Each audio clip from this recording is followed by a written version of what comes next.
మరిన్ని వీడియోల కోసం సబ్స్క్రైబ్ చేసుకోండి. అదేవిధంగా పక్కనే ఉన్న బెల్ ఐకాన్ క్లిక్ చేసి వీడియో నోటిఫికేషన్స్ని పొందండి. హాయ్ ఫ్రెండ్స్, టీఎస్పీఎస్సీ నిర్వహించినటువంటి టీఆర్టీ స్కూల్ అసిస్టెంట్ పోస్టులకు ఎంపికైనటువంటి అభ్యర్థులకు ఫస్ట్ మంత్ శాలరీ ఏ విధంగా ఉండబోతుంది, శాలరీలో ఏ అంశాలు ఉంటాయనే వాటి గురించి ఇప్పుడు మనం డీటెయిల్డ్గా తెలుసుకుందాము. ఫ్రెండ్స్, ఇక్కడ మనం చూడొచ్చు, మనకి ఇక్కడ ఎర్నింగ్స్, డిడక్షన్స్ అని రెండు భాగాలు ఉన్నాయి. ఎర్నింగ్స్ అంటే మనకు వచ్చే అమౌంట్, డిడక్షన్స్ అంటే మరి కట్ అయ్యే అమౌంట్. వీటి గురించి పూర్తిగా తెలుసుకుందాము. మనకు నోటిఫికేషన్లో పే స్కేలు, బేసిక్ పే అనేది మెన్షన్ చేయడం జరిగింది. స్కూల్ అసిస్టెంట్ అంటే మనకు స్కూల్ అసిస్టెంట్ సంబంధించినటువంటి అన్ని సబ్జెక్టులు, Telugu, Hindi, English, Urdu languages plus అదేవిధంగా మిగతా సబ్జెక్ట్స్ ఏవైతే ఫిజికల్ సైన్స్, బయాలజికల్ సైన్స్, తర్వాత సోషల్ స్టడీస్, ఇట్లా అన్ని స్కూల్ అసిస్టెంట్స్కి ఒకే విధమైనటువంటి స్కేల్ ఉంటుంది.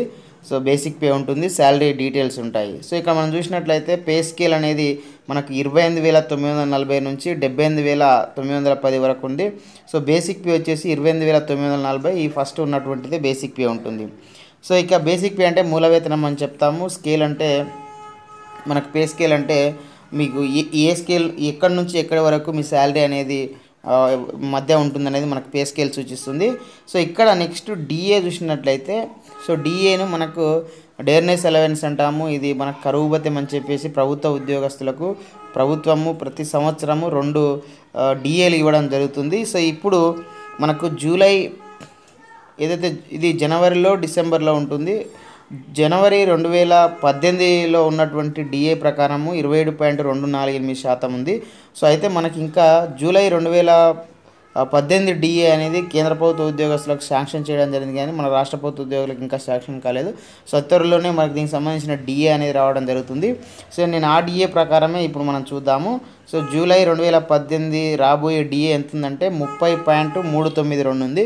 మీరు రిక్రూట్మెంట్ అయ్యే వరకు ఈ డిఏ అనేది మనకు ఖచ్చితంగా వస్తుంది. ఈ డిఏ ప్రకారం మనం ఇక్కడ చూద్దాం. డిఏ అనేది ఈ డిఏ, హెచ్ఆర్ఏ, ఐఆర్ ఇవన్నీ కూడా మనకు ఈ మూల వేతనాన్ని బేస్ చేసుకొని మనకు క్యాలిక్యులేషన్ చేయడం జరుగుతుంది. కాబట్టి బేసిక్ పే అనేది చాలా ఇంపార్టెంట్. ఇక్కడ చూడొచ్చు మనము ఈ డిఏ అంటే 28,940 పైన 30.392% డిఏ అంటే 8,795 రూపాయలు మనకి ఇక్కడ వస్తుంది. అదేవిధంగా హెచ్ఆర్ఏ పర్సెంటేజ్ చూసినట్లయితే 12% ఉంది. ఈ హెచ్ఆర్ఏ అనేది మనకు హౌస్ రెంట్ అలయన్స్ అంటాము. దీన్ని మనకు ఇంటి అద్దె భత్యం అని తెలుగులో చెప్తాము. ఇది మనకు 4 స్లాబ్లలో ఉంటుంది. ఒకటి 12%, ఇంకొకటి 14.5, ఇంకొకటి 20, ఇంకొకటి 30. ఈ 12% అంటే 50,000 జనాభా కంటే తక్కువ ఉన్నటువంటి ప్రాంతాల్లో వచ్చే హెచ్ఆర్ఏ పర్సెంటేజ్. అదేవిధంగా 14.5 అంటే 50,000 నుంచి 2,000 మధ్య ఉన్నటువంటి ఇచ్చే హెచ్ఆర్ఏ పర్సెంటేజ్. 2 లక్షల నుంచి 50 లక్షల మధ్య ఉన్నటువంటి జనాభా కలిగినటువంటి ప్రాంతాల్లో 20% ఉంటుంది. 50 లక్షల కంటే ఎక్కువ ఉన్నటువంటి ప్రాంతాల్లో హైదరాబాద్, జిహెచ్ఎంసీ లాంటి ప్రాంతాల్లో 30% హెచ్ఆర్ఏ ఉంటుంది. ఎక్కువ మనకు 12% హెచ్ఆర్ఏ అని ఎక్కువగా ఉంటుంది, 50,000 అనేది. ఇక్కడ 12% హెచ్ఆర్ఏ అంటే 28,940కి 12% అంటే 3,473 అవుతుంది. ఇక్కడ ఐఆర్ అంటే ఇంటరిమ్ రిలీఫ్ అని చెప్తాము. ఇది పిఆర్సీ లేట్ కావడం వల్ల మనకి అది ఇవ్వడం జరుగుతుంది. దీని గురించి నేను లాస్ట్లో ఎక్స్ప్లెయిన్ చేస్తాను. ఇప్పుడు మనకు ఐఆర్ ఏం లేదు కాబట్టి 0 ఉంచడం జరిగింది. ఇప్పుడు బేసిక్ పే, డిఏ, హెచ్ఆర్ఏ ఈ 3 కలుపుకొని టోటల్ ఎంత అవుతుందంటే 41,208 రూపాయలు అనేది మనకు ఎర్నింగ్స్ వస్తుంది. అంటే నాకు వచ్చి మొత్తం రాబడి ఎంత అంటే ఇంత అమౌంట్ అనేది వస్తుంది. డిడక్షన్స్ చూసినట్లయితే ఇందులో మొదటిది సిపిఎస్ ఏంటంటే కంట్రిబ్యూటరీ పెన్షన్ స్కీమ్ అంటాము. ఇది 2004 తర్వాత ఎవరైతే అపాయింట్ కావడం జరిగిందో ఆ ఉద్యోగస్తులందరూ కూడా ఈ సిపిఎస్లో భాగస్వాములు అయిపోవడం జరిగింది.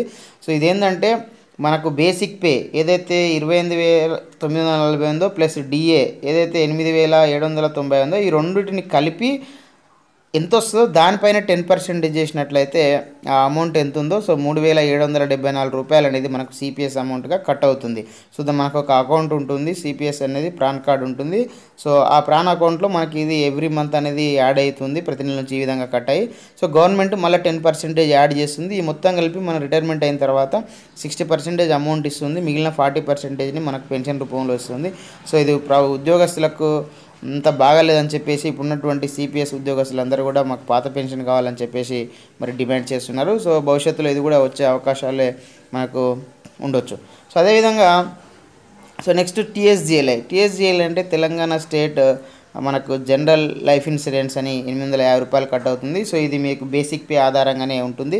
సో అదేవిధంగా జేఎస్ అంటే గ్రూప్ ఇన్సూరెన్స్ స్కీమ్ అని చెప్పేసి రూ. 60 ఉంటుంది. ఇది కూడా మనకు బేసిక్ పే స్కేల్ ఆధారంగా ఉంటుంది. సో ప్రొఫెషనల్ ట్యాక్స్ పీటీ అంటే వృత్తి పన్ను అని చెప్పేసి రూ. 200 అనేది కట్ అవుతుంది ప్రభుత్వ ఉద్యోగి ప్రతి ఉద్యోగికి.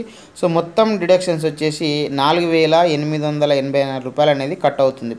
సో ప్రతి నెల మనకు వచ్చేది రూ. 41,208 అయితే అదేవిధంగా రూ. 4,884 కట్ అవుతుంది. సో ఇందులో ఇది టోటల్ డిడక్షన్స్ గ్రాస్లో తీసేస్తే మనకు మిగిలింది ఏంటంటే రూ. 36,324 అనేది మీకు ప్రతి నెల జీతం అనేది రావడము జరుగుతుంది. సో ఈ విధంగా మనకు శాలరీ అనేది వస్తుంది. సో ఇక్కడ మనం చూసినట్లయితే హెచ్ఆర్ఏ పర్సెంటేజ్ 12%కి మనం చూడడం జరిగింది. సో ఇప్పుడు మనము ఒకసారి 14.5కి ఎక్స్ప్లెయిన్ చూద్దాం ఒకసారి. సో ఏ విధంగా మారుతుంది ఇక్కడ చూడవచ్చు. మీరు చూసినట్లయితే గ్రాస్ 41,931 అయితే నెట్ వచ్చేసి 37,047 అవుతుంది. ఒకవేళ మీరు హెచ్ఆర్ఏ పరిధి 20% ఉన్నటువంటి ఎవరైతే మనకి సెలెక్ట్ అయినట్టు ఉన్నారో వాళ్ళు 43,523 గ్రాస్ ఉంటుంది. నెట్ వచ్చేసి 38,639 ఉంది. అదేవిధంగా 30% హెచ్ఆర్ఏ ఉన్నటువంటి వాళ్ళకు 46,417 గ్రాస్ ఉంటే సో నెట్ వచ్చేసి 41,532 ఉంటుంది. సో ఇప్పుడు ఇంకా మిగతాది నెక్స్ట్ ఐఆర్. సో ఈ ఐఆర్ ఏంటంటే ఇంటరిమ్ రిలీఫ్ అని ఇవ్వడం జరుగుతుంది. సో ప్రతి 5 సంవత్సరాలకు ఒకసారి ప్రభుత్వ ఉద్యోగస్తులకు పెరిగినటువంటి ధరలకు అనుగుణంగా వేతనాలను పెంచడం కోసం వేతన సవరణ సంఘం అని చెప్పేసి పే రివిజన్ కమిషన్ అని వేయడం జరుగుతుంది. సో మనకు 2018 జూలై నాటికే మనకి ఈ పిఆర్సీ అనేది ముగించడం జరిగింది. 2018 జూలై నుంచి మనకు కొత్త పిఆర్సీ అనేది రావాల్సి ఉంది. సో ఈ కొత్త పిఆర్సీ అనేది కమిటీ వేయడం జరిగింది కానీ ఇంకా దానికి నివేదిక ఇవ్వలేదు. దానిపైన ఈ పిఆర్సీలో ఏం చేస్తారంటే మనకు ఫిట్మెంట్ అనేది ఇవ్వడం జరుగుతుంది. సో ఇప్పుడున్నటువంటి డిఏ ప్లస్ వాళ్ళు ఇచ్చే ఫిట్మెంటు ప్లస్ ఈ బేసిక్ పే ఈ మూడు కలిపితే ఎంత అవుతుందో సో దానికి వాళ్ళు కొన్ని మాస్టర్ స్కేల్స్ అనేది రూపొందించడం జరుగుతుంది. ఇది 3 కలిపిన తర్వాత ఎంత వస్తుందో సో దానికంటే పైన ఉన్నటువంటి మాస్టర్ స్కేల్ అనేది ఇవ్వడం జరుగుతుంది. సో అది మనకు బేసిక్ పే అవుతుంది. సో బేసిక్ పే పెరగడం వల్ల ఆటోమేటిక్గా మనకు శాలరీ అనేది అంతా పెరిగిపోతుంది అన్నట్టు. సో ఈ విధంగా మనకు పిఆర్సీ అనేది ఉంటుంది. సో ఈ పిఆర్సీ లేట్ కావడం వల్ల ఏంటంటే సో ఉపశమనంగా మరి లేట్ అవుతున్నందుకు ఐఆర్ అనేది ప్రకటించడం జరుగుతుంది. సో గతంలోనే మనకు ఐఆర్ 27% అనేది ఇవ్వడం జరిగింది. సో ఈసారి కూడా మరి 25 నుంచి 30 కంటే పైన ఇచ్చే అవకాశం ఉంటుంది. సో మినిమం 25 మనం చూసుకున్నప్పటికి కూడా ఒకవేళ 25% మనం ఇక్కడ యాడ్ చేసినట్లయితే సో హెచ్ఆర్ అనేది తగ్గిద్దాము. ఎందుకంటే 12% ఎక్కువ హెచ్ఆర్ఏ ఉన్న వాళ్ళు ఎక్కువ ఉంటారు. సో ఐఆర్ అనేది మనకు ఒకవేళ 25% మినిమం అనుకున్నా కూడా మనకు ఐఆర్ 25% ఉంటే ఒకసారి ఇక్కడ చూడొచ్చు ఎంత తేడా వచ్చిందనేది. మీకు గ్రాస్ వచ్చేసి 48,443 అనేది గ్రాస్ ఉంది. సో నెట్ వచ్చేసి 43,559 ఉంది. సో మీరు రిక్రూట్మెంట్ అయ్యే వరకు ఐఆర్ కూడా వచ్చేస్తుంది మనకు దాంట్లో ఎలాంటి అది ఉండకపోవచ్చు. సో అదేవిధంగా నెక్స్ట్ ఒకవేళ 30% ఐఆర్గా మనం మెన్షన్ చేసినట్లయితే ఒకసారి చూడొచ్చు. సో ఇది కూడా మనం 30% చూసినట్లయితే 49,890 అనేది మీకు గ్యాస్ ఉంటుంది. సో నెట్ వచ్చేసి 45,000 రూపాయలు మీకు మీ అకౌంట్లో క్రెడిట్ అవుతుంది ఎవ్రీ మంత్ అనేది. ఇంత శాలరీ అనేది మీకు రావడం జరుగుతుంది. సో ఈ విధంగా 12% ఉన్న వాళ్ళకి ఇట్లా ఉంది. సో 14.5 ఉంటే ఎట్లా ఉంటుంది, సో 20% ఎట్లా ఉంటుంది, సో 30% ఎట్లా ఉంటుంది అనేది మనకి ఈ విధంగా చూసుకోవచ్చు. సో ఇట్లా మనకు ఇదే విధంగా మీకు ఇంక్రిమెంట్స్ అనేది వాటి గురించి కూడా కొంత అవగాహన ఉండదు కొత్తగా వచ్చే వాళ్ళకు. సో ఫర్ ఎగ్జాంపుల్ మీరు ఇక్కడ చూడొచ్చు ప్రతి సంవత్సరం గవర్నమెంట్ ఎంప్లాయీకి ఎవ్రీ ఇయర్ 2 డిఎల్ రావడం జరుగుతుంది. ఒక ఇంక్రిమెంట్ అనేది ఇంక్రీజ్ కావడం జరుగుతుంది. సో ఇప్పుడున్నటువంటి ప్రజెంట్ బేసిక్ ఎంత అంటే 28,940.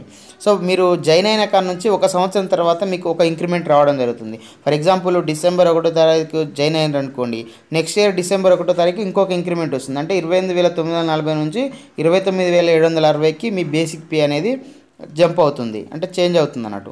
సో ఇట్లా దీని బేసిక్ పేనే పైనే మనకు డిఏ హెచ్ఆర్ఏ ఐఆర్ అనేది ఎప్పుడు ఉండదు. సో డిఏ హెచ్ఆర్ఏ ఈ బేసిక్ పేనే మీనే క్యాలిక్యులేట్ చేస్తాం కాబట్టి ఆటోమేటిక్గా డిఏ పర్సెంటేజ్ అనేది కూడా పెరుగుతుంది 6 మంత్స్కి ఒకసారి. సో ఈ బేసిక్ పే పెరిగినప్పుడు ఆటోమేటిక్గా డిఏ అమౌంట్ పెరుగుతుంది, హెచ్ఆర్ఏ పెరుగుతుంది. సో ఈ విధంగా మనకు మంత్లీ శాలరీ అనేది కూడా ఇంక్రీజ్ అవుతుంది. సో 2 డిఏలు ప్లస్ యాన్యువల్ ఇంక్రిమెంట్, ప్రతి ఎవ్రీ ఇయర్ యాన్యువల్ ఇంక్రిమెంట్ అనేది ఇవ్వడం జరుగుతుంది. సో ఇట్లా ఒకటో సంవత్సరం పూర్తయితే 29,760, రెండో సంవత్సరం పూర్తయితే 30,580, నాలుగో సంవత్సరం పూర్తయితే 31,460 అని చెప్పేసి ఎవ్రీ ఇయర్ ఒక ఇంక్రిమెంట్ అనేది పెరుగుతుంది. సో తద్వారా శాలరీ అనేది కూడా ఇంక్రీజ్ అవుతుంది. సో అదేవిధంగా మనకు 6 ఇయర్స్, 12 ఇయర్స్, మనకు 18 ఇయర్స్, 24 ఇయర్స్లో కూడా మనకు యాన్యువల్ ఇంక్తో పాటుగా ఇంకొక ఇంక్రిమెంట్ ఆటోమేటిక్ అడ్వాన్స్ స్కీమ్ అని చెప్పేసి 2 ఇంక్రిమెంట్లు అనేవి కూడా రావడం జరుగుతుంది. సో ఇదంతా కూడా మీరు సర్వీస్లోకి వచ్చినాక వీటి గురించి ఇంకా డీటెయిల్గా తెలుసుకోవడానికి వీలు ఏర్పడుతుంది. సో ఇది ఫ్రెండ్స్ మొత్తంగా స్కూల్ అసిస్టెంట్కి సంబంధించినటువంటి అన్ని సబ్జెక్టులకు సంబంధించినటువంటి శాలరీ డీటెయిల్స్. సో ఏ విధంగా మనకి ఏ శాలరీలో ఏ అంశాలు ఉన్నాయి, సో మనకు ఎంత కట్ అవుతుంది, ఎంత మనకు లాస్ట్ చేతికి ఎంత వస్తుంది అనేది మీరు అర్థమైందని నేను అనుకుంటున్నాను. సో మరి ఈ వీడియో మీకు నచ్చితే లైక్ చేయండి, షేర్ చేయండి. ఇలాంటి ఎడ్యుకేషనల్, ఎంప్లాయ్మెంట్, టెక్నాలజీ సమస్య వెళ్ళడం పొందడం కోసం మన యొక్క యూట్యూబ్ ఛానల్ వెంకట్ వీడియోని సబ్స్క్రైబ్ చేసుకోండి. Okay friends, thanks for watching this video. Bye, have a nice day.